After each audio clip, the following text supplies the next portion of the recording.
We've been talking about it all morning. Yesterday's storms bringing lots of damage from tornadoes, the strong winds, and of course the heavy rain.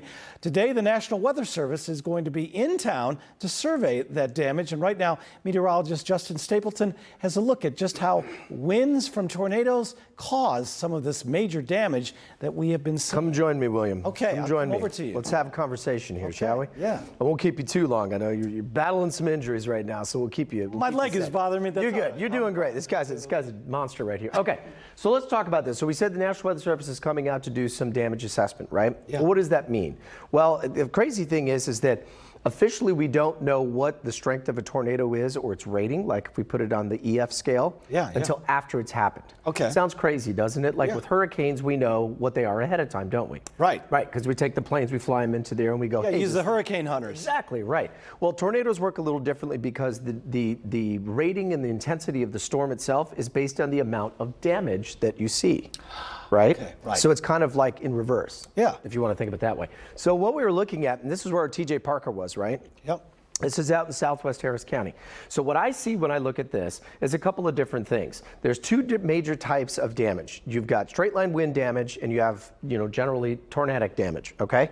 This is probably an example of tornadic damage. You say, well, how do I know that, right? Yeah. Now, and again, National Weather Service is going to go out. They are trained to do this. They go out. There are specific things they look for. They go down their checklist, and then they figure things out. The reason I say that is, Bill, is because of this. Notice that you see this column of bricks hasn't been touched. Yeah. Look at that column of bricks. Yep. Like somebody just took a Thor hammer and went right in the center of it, right? Right. So, and look at the distance of that is probably what?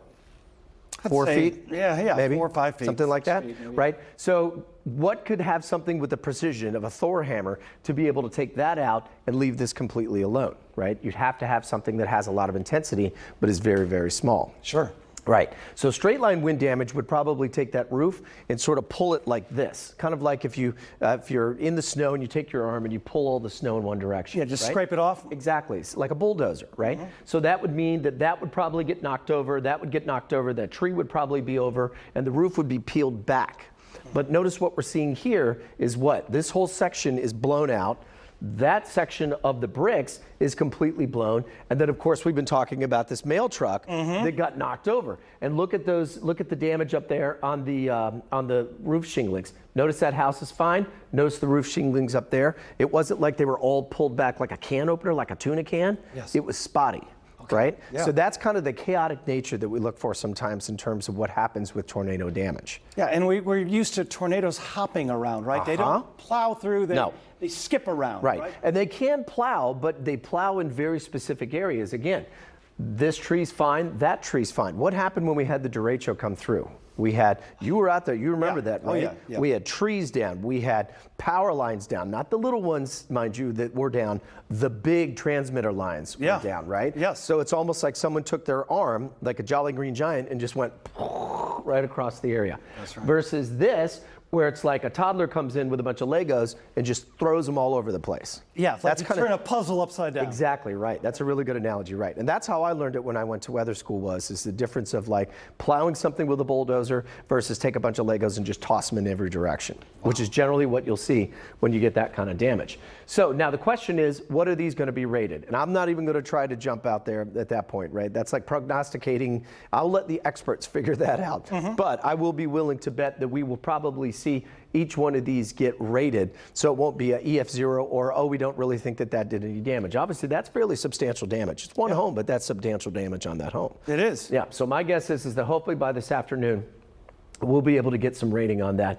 and that certainly will be the last of it. So obviously this is not something that anybody wanted to have to deal with yesterday, but at least in terms of what we knew we were going to see, we knew we would see that, right? You stay right here. I'm going to jump over here real fast. Okay.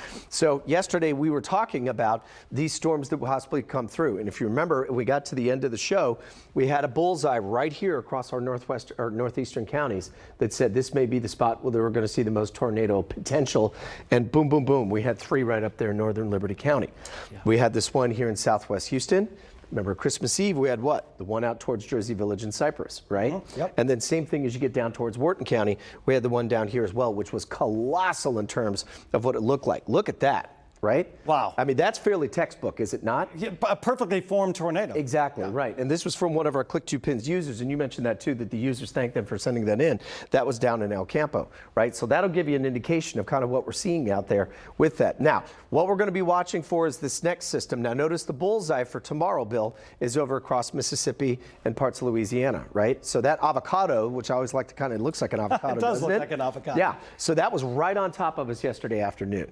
And that's not the case, so that's certainly good news. But watch as this comes through. Rest of the day today should just be fine, but this is new information. This just came in too, by the way, about an hour ago, and we're going to see this update. So as we go through the morning, not much happening out there, but then watch as we head into the afternoon, here they come. Now, what's the difference?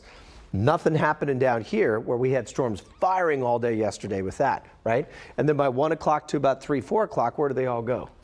Over into Louisiana. And north and into Louisiana. Yeah. There you go. There's the difference. Okay. So certainly, hopefully, we'll get some information from the National Weather Service. So if we do, we will pass that along. Otherwise, there will be a test. I hope you were studying. That was a great tutorial, man. I really appreciate it. How long will the Weather Service be out here, do you think? Probably all day today. Yeah, we should be able to get, and if not, they'll finish up tomorrow as well if they can't hit all the areas today. Okay, man. Got it. All right, beautiful. I love it. You're a great teacher. Anytime.